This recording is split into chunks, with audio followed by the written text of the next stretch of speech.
Épisode Pentest, 30 ans après, l'IA change tout. Chapitre 1 144, boulevard de l'Hôpital. Métro Campo Formio. Une école, un vieux commissariat, un canapé. C'est là que tout a commencé. Le métal froid des menottes, le carrelage, une pomme. La pomme, je m'en souviens précisément, c'est la seule chose que j'ai mangée en 48 heures de garde à vue. Mais avant ça, je dormais sur un canapé à l'Épita et les flics sont venus me chercher là, les menottes dans le dos, le regard au sol, et je traverse mon école d'ingénieur dont j'espérais le diplôme 2 mois plus tard. Je l'ai eu, le diplôme, bien sûr. J'ai vécu à l'Épita comme on vit dans une gare, entre deux nuits, entre deux écrans. Boulevard de l'Hôpital, Paris 13e, j'y passais presque tout mon temps, je dormais peu. Métro Campo Formio, juste à côté. Pour me doucher, j'allais dans la loge des gardiens. Ça peut faire sourire aujourd'hui, mais sur le moment, je ne me disais pas une seconde que c'était bizarre. C'était ma vie, c'était mon terrain. Et c'est précisément là que les flics sont venus me chercher.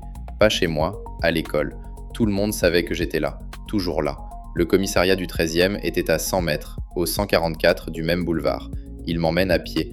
Les cellules étaient vétustes à l'époque, ils ont reconstruit depuis. Mais je me souviens très bien de la sensation. Le vieux métal, la fatigue, 48 heures, une pomme pour seule nourriture. Cette sensation sèche qui te traverse quand tu comprends. On m'avait placé en garde à vue pour piratage informatique avant un transfert à Nanterre pour interrogatoire. J'étais avec Vianney, mon ami de lycée, et avec Nicolas. Philippe et Laurent, eux, n'étaient pas dans ce dossier-là. On piratait ensemble depuis des années, des serveurs d'école, des boîtes aux lettres de ministère, des systèmes qu'on n'aurait pas dû pouvoir ouvrir. On développait aussi du soft cyber d'attaque. On ne faisait pas ça pour voler ni pour casser, on faisait ça pour apprendre. Les hackers des années 90, quoi. Et il faut se souvenir d'un détail. En 93, 94, 95, il n'y avait pas grand monde sur Internet. En 95, j'ai 22 ans et je crée Intrinsèque avec Laurent, Philippe, Vianney et Nicolas. Là, on bosse vraiment. Et pendant qu'on signait les statuts, à quelques centaines de kilomètres, un enfant venait de naître. 3 août 95. Il s'appelle Roman. On ne se connaît pas. On ne se connaîtra pas avant longtemps. Mais retenez son nom. J'y reviendrai. Mais en 96, le passé nous rattrape. Garde à vue, mise en examen. Derrière, il y a eu un contrôle judiciaire, avec interdiction d'exercer ou de diriger dans la sécurité informatique et interdiction de voir ou même de communiquer avec Vianney et Nicolas. On avait créé Intrinsèque quelques mois plus tôt et on nous interdisait de nous parler. Ce n'était pas pratique pour une start-up. Mon avocat l'a fait lever quelques mois plus tard. Et puis l'affaire a traîné. 8 ans. 8 ans et un appel du parquet, pour finir sur une peine symbolique. Ah, l'ironie française, elle est violente quand on y pense. On t'explique que tu n'as pas le droit d'exister dans le domaine même où tu vois déjà plus clair que les autres. Quelques semaines plus tard, au même endroit, sur le même boulevard, dans ce bâtiment où je dormais parfois sur un canapé, Canal+ vient tourner un reportage. Et ça aussi, c'est français. On t'embarque d'un côté du boulevard, et de l'autre côté, on invente déjà le métier pour lequel on t'a interdit d'exister. Carl Zero, caméra dans un caddie de supermarché pour faire les travelling dans les couloirs. Des salles pleines de terminaux, une ambiance de ruche électrique. Et dans le plan, Laurent débarque, en roller, pour pirater Matra Défense. Laurent, c'est mon associé. On s'est rencontrés pendant nos études. On avait 20 ans. Lui, c'était déjà le mec solide, le bâtisseur, celui qui transforme un délire en système qui marche. Ce jour-là, l'équipe va montrer à la télévision ce qu'on commence à vendre depuis peu, un test d'intrusion. Ce n'est pas un audit qui explique, c'est un truc qui prouve. La cible, c'est Matra. Ce n'est pas la petite PME du coin. Matra Défense. Des missiles, des systèmes sensibles, des secrets industriels, des gens qui pensent être à l'abri parce qu'ils ont des murs, des badges et des titres. Laurent pénètre le poste de la secrétaire de direction. C'est modem à modem. Pas besoin de cours d'histoire du numérique, il suffit d'entendre le bruit pour comprendre qu'on est dans la préhistoire. Alors là, on arrête de raconter et on écoute. Avril 96, Canal+, Carl Zero dans la salle machine. Le modem attrape la ligne et le reportage ne reconstitue rien. Il filme le test pendant qu'il a lieu. Si ça rate, tant pis. Si ça passe, la France voit naître quelque chose qu'elle ne sait pas encore nommer. Tendez l'oreille. Laurent a concocté un courrier électronique piégé. Quand la secrétaire de direction de la société cible va consulter sa boîte aux lettres sur Internet, elle va aussi ouvrir les portes de son disque dur à nos pilleurs. Ouais, ça devrait marcher. Vous arrivez à vous connecter là ? Ah, bah voilà. Oh, curriculum vitae, Bon, c'est bon. prends son ça. CV. Non, non. Allez, hop. Il y a un Tu bon prends commande. tout, tu prends tout. Eh ben voilà. C'est elle, ça? Allez, Allez, oui. go. C'est son répertoire à elle. Piquez-moi tout ça, putain.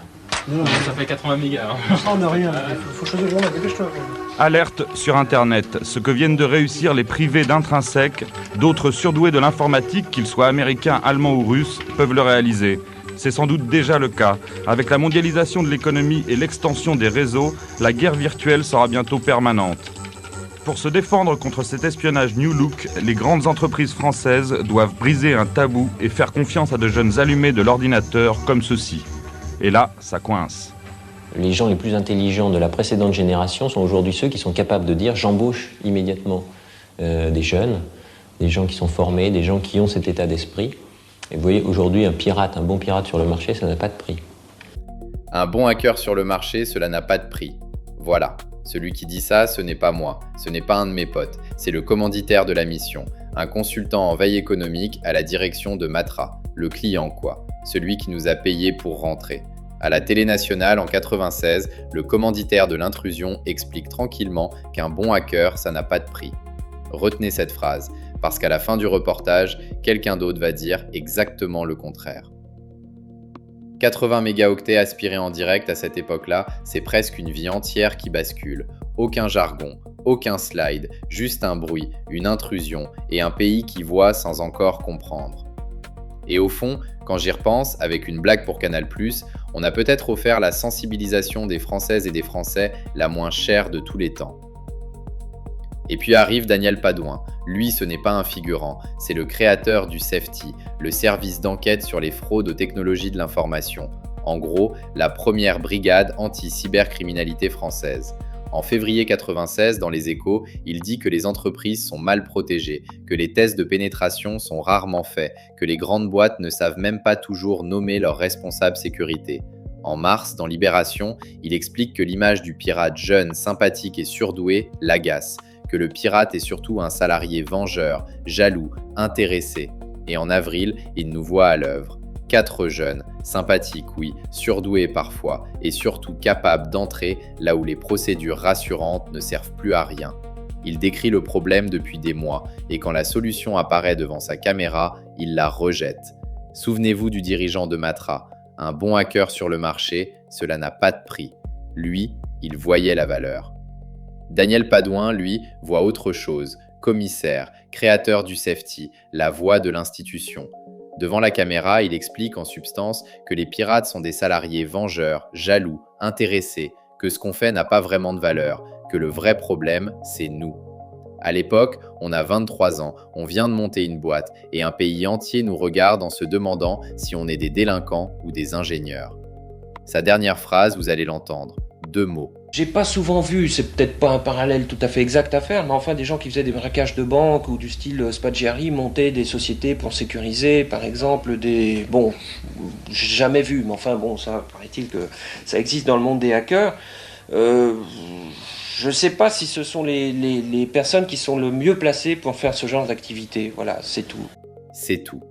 Voilà, c'est tout. 1 minute plus tôt, le client disait « Un bon hacker, ça n'a pas de prix ». Lui conclut par « C'est tout ». 2 lectures françaises de la même scène. L'une voit la valeur, l'autre voit un problème. Et honnêtement, ça a été un obstacle de plus à surmonter. Je ne souhaite de mal à personne. Padouin a fait sa carrière. Il est parti en retraite en 2020. Il est aujourd'hui bénévole au Resto du Cœur à Montchanin. Très bien. Mais disons-le simplement, la plupart des startups ne passent pas les 2 ans. Nous, on avait déjà peu d'oxygène. Et en plus, on partait avec un peu de pub nationale pour expliquer qu'on ne servait à rien. On a tenu 30 ans quand même. Comme quoi. Sauf que non, c'était le début. Et ce début tient dans 100 mètres. Une école où je dormais, un commissariat où on m'enferme, une caméra qui filme mes amis, un commissaire qui dit non. Sur le même boulevard, tout est déjà là. Et maintenant, il faut vendre. Chapitre 2. Il faut vendre. Vendre un métier que personne ne sait nommer à un marché qui achète du spectacle. Jusqu'au jour où le spectacle coûte trop cher. Le fond du truc, c'est les sous. Toujours. Bon, en 95, quand on commence à vendre ce qu'on appelle test d'intrusion, l'offre en face existe déjà. Elle a des costumes, des méthodologies, des slides bien mis en page, elle parle d'audit, elle coûte cher. Et surtout, elle prend du temps, beaucoup de temps, de l'humain, du très humain, du lent, du fastidieux. Nous, on arrive avec autre chose. Pour 6 000 €, on teste votre site et votre interconnexion. Pour 40 000 €, les cabinets vous expliqueront plus tard ce qu'il aurait fallu penser avant. Pas besoin d'être un génie du capitalisme pour voir où le marché va pencher. On a tué l'audit à l'ancienne. On apportait une preuve. Eux vendaient un commentaire joliment relié. On n'a pas gagné parce qu'on était plus beau, plus propre ou plus légitime. On a gagné parce qu'on montrait. Et montrer dans la sécurité, c'est obscène, donc ça marque. Le patron, le directeur financier, le RSSI, même eux, là, ils comprennent. Bonne chance pour lutter contre un mec qui arrive avec une porte déjà ouverte. Le pentest s'est vendu sur une scène. Imagine le RSSI qui débarque en comité de direction avec un rapport qui dit « On a payé des hackers, ils sont rentrés en 3 jours ». Aucun audit en costume ne tient la route face à ça. Le problème, c'est qu'un effet n'est pas un modèle économique stable. Tu entres, tu rends ton rapport, tout le monde sursaute, puis il faut repartir vendre ailleurs. Derrière le prestige, il y a la misère du planning pas signé. Pendant qu'on se battait pour tenir, Roman, lui, apprenait à lire.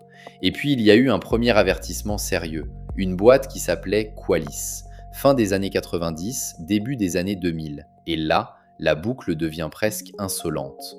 À l'origine, il y a Philippe, un des cofondateurs d'Intrinsèque, avec Laurent, Vianney, Nicolas et moi. Le même monde, la même intuition qui revient sous une autre forme. Sauf que Philippe était parti faire Qualys. Laurent et moi, on avait continué. Cette fois, ce n'est plus le test d'intrusion qui bouscule l'audit classique. C'est le scan industrialisé qui vient regarder le pentest de travers. Qualys, c'était la répétition générale. L'IA, c'est la vraie. Même logique que ce qui arrive aujourd'hui. Plus fréquent, plus scalable, moins coûteux. Le pentest n'est pas mort pour autant. Il garde son théâtre, son prestige, son panache. Le scanner trouve. L'humain, lui, raconte la faille comme un récit d'effraction. Et le client continue d'acheter ça. Il y a pourtant une erreur qu'on traîne depuis le départ. On vend l'après. Toujours l'après. Le site est en ligne, l'application est partie, l'architecture existe déjà et on arrive pour casser proprement ce qui aurait dû être sécurisé avant. Ça se vend parce que c'est spectaculaire, mais ça reste un rattrapage. Et parce que très concrètement, si tu veux mettre à jour ton site e-commerce 2 fois par semaine avec un peu d'agilité, auditer tout ça à la main par des humains devient très vite trop long et trop cher. Voilà le piège. Le pentest a gagné parce qu'il était plus concret que l'audit, mais il s'est installé à un endroit du cycle où il arrive trop tard pour tout transformer. Et quand un marché vit trop longtemps sur un angle mort, il finit toujours par rencontrer quelque chose qui ne lui demande pas son avis. Cette fois, ce quelque chose ne débarque pas en roller, ça débarque par la petite porte. Chapitre 3, 1%. Un marché peut refuser une idée pendant des années, jusqu'au jour où elle revient sous une autre forme, avec moins de charme et beaucoup plus de force. En 2026, l'audit de code chez Intrinsèque, c'est 1% du chiffre d'affaires. 1%, 30 ans à casser des trucs pour de l'argent, et le vrai sujet reste une miette. Le marché n'a jamais voulu acheter l'endroit où la sécurité devient sérieuse, il a voulu acheter le moment où elle devient visible. C'est pas pareil. Quand tu vends un test d'intrusion, tu vends une scène. Quelqu'un est entré, quelque chose est tombé, un dirigeant comprend enfin. Quand tu vends de l'audit de code, tu vends une hygiène. Personne n'applaudit une hygiène. Le pentest a été la grande émotion de la cybersécurité. L'audit de code aurait dû en être la colonne vertébrale. Mais l'émotion, ça se vend. La colonne vertébrale, non. Le test d'intrusion, c'est le pompier héroïque qui défonce la porte. L'audit de code, c'est le type chiant qui demande pourquoi la baraque est en carton. Devinez lequel passe à la télé. On savait pourtant, à chaque fois qu'on essayait de pousser le sujet, le client nous ressortait la même phrase. Bah non, on vous a demandé un TI, un test d'intrusion quoi. Traduction, laissez-nous casser après, pas avant. 2026, l'IA, beaucoup de marketing grotesque et une bascule réelle. On peut s'en moquer, je m'en moque souvent moi-même, mais il y a un truc qui serait idiot de rater. La machine se place exactement là où nous n'avons jamais réussi à imposer notre valeur, en amont, dans le code, dans la chaîne, dans la répétition, pas en héros final, mais en contrôle permanent. L'IA ne demande pas aux clients de changer de culture par amour de la sécurité. Elle entre par la commodité, le coût, la vitesse. Un développeur veut aller plus vite, elle est déjà là. Elle lit, suggère, corrige, repasse. Elle banalise le contrôle en amont et elle ne demande la permission à personne. Et le vibe coding par-dessus, pour ceux qui décrochent 2 minutes, c'est coder en demandant à une IA de pondre le truc à ta place, ça met un bon coup de turbo. Des gens poussent du code qu'ils n'ont pas vraiment écrit et qu'ils ne comprennent pas toujours. La quantité augmente, l'intimité avec le code baisse, et d'un seul coup, l'audit de code cesse d'être un luxe d'experts, il devient une nécessité. Dans les Échos, en février 1996, un papier relevait déjà que les revues de code n'étaient pas d'usage courant dans les banques. 30 ans plus tard, la phrase tient encore debout. Même naïveté, même retard, même facture à venir. Le Cyber Resilience Act rend obligatoire ce que le marché n'a jamais voulu acheter spontanément. Une loi, tu ne la négocies pas autour d'un déjeuner. L'IA ne remplace pas le pentester comme on remplace un standardiste par un répondeur. Elle ne sait pas tout, elle ne comprend pas encore toutes les logiques métiers. Mais ce n'est pas le sujet. Elle retire au pentest une partie de ce qui justifiait son coût et sa rareté. Elle fait sauter la prime à l'intervention tardive. Elle pousse le marché vers le contrôle continu. Et ça, c'est un basculement sérieux. En 1995, on a rendu l'audit classique trop cher pour ce qu'il apportait. En 2026, l'IA rend le pentest traditionnel trop tardif pour ce qu'il coûte. Ça pique, bien fait. Le plus con dans cette histoire, c'est qu'on leur disait « J'ai passé 30 ans à leur vendre le bon moment ». Ils n'en voulaient pas. Aujourd'hui, ce déplacement arrive quand même. Pas par amour du raisonnement, par pression, par saturation, par trouille économique. Le fond du truc, encore une fois, c'est la thune. Et quand les sous rencontrent une machine qui ne dort pas, qui relit sans se vexer et qui ne te vend pas 40 jours d'homme pour redécouvrir ce qu'elle voit tous les matins, il faut être honnête, ça bascule. Pas demain, maintenant. Voilà. Et le plus drôle, c'est que quelqu'un, quelque part, a déjà appris à faire exactement ça, en silence, pour de vrai. Lui, il ne le sait pas encore complètement, mais moi je le sais, et je vais vous dire pourquoi. Chapitre 4. Le successeur. Un nom, une date de naissance et un calendrier qui ne laisse rien au hasard. Roman Delgado est né le 3 août 1995, quelques mois après le premier test d'intrusion français fait par Intrinsèque. Une précision qui fait sourire. Son histoire ne ressemble pas à une brochure. Elle ne sent pas la trajectoire parfaite, elle sent la réalité. L'été 2015, il a 20 ans. Il est caissier chez Monoprix, à Issy-les-Moulineaux. Rien de plus banal. Ce n'est évidemment pas sa première carrière, juste un job étudiant. Et c'est encore mieux comme ça. Caisse numéro 3, bip, bip, et personne à ce moment-là n'imagine qu'il deviendra un jour un des experts les plus solides du pentest chez Intrinsèque. Ensuite, son parcours prend des virages qui ne se lisent pas comme un CV de Petit Prince. Il passe par un stage de recherche au Lipsis, puis fait du développement chez Soprasteria pour le ministère de l'Intérieur. Tu pourrais croire à une histoire assez classique. Et puis non. Service civique à Dijon, débat cinéma dans des collèges, ensuite assistant d'éducation à Nuit-Saint-Georges, pion dans un collège de Bourgogne.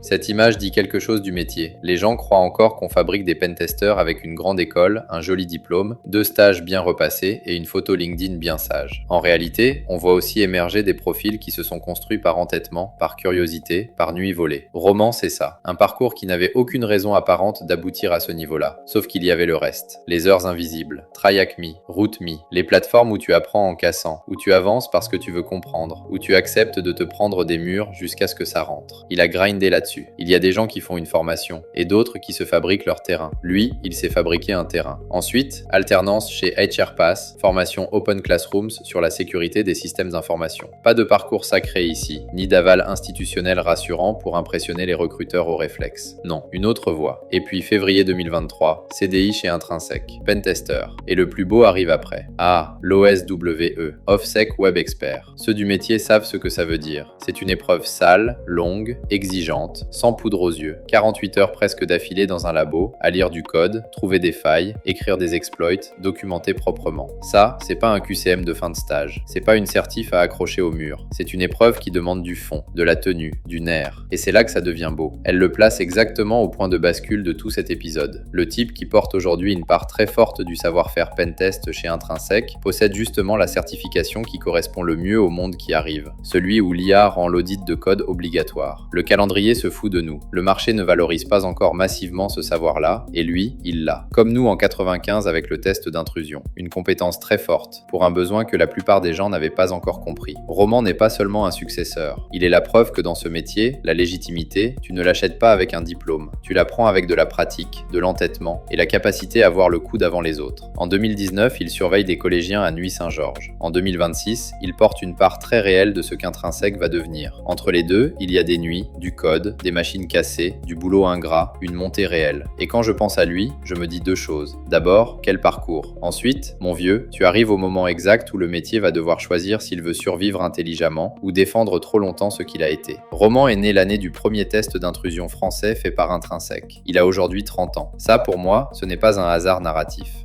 Ce n'est pas une coïncidence, c'est une provocation. En 96, on nous regardait comme des délinquants du clavier. 30 ans plus tard, le groupe qu'on a lancé est un des leaders de la souveraineté et de la cyber française. Comme quoi. Demain, vendredi 17 avril 2026, j'ai rendez-vous avec Roman et Cyril pour voir où ils en sont, pour leur refiler quelques intuitions et pour regarder avec une curiosité presque tendre ce que devient ce qu'on a lancé gamin. Laurent, lui, a posé les rollers il y a quelques années. Il est dans le sud, avec ses abricotiers.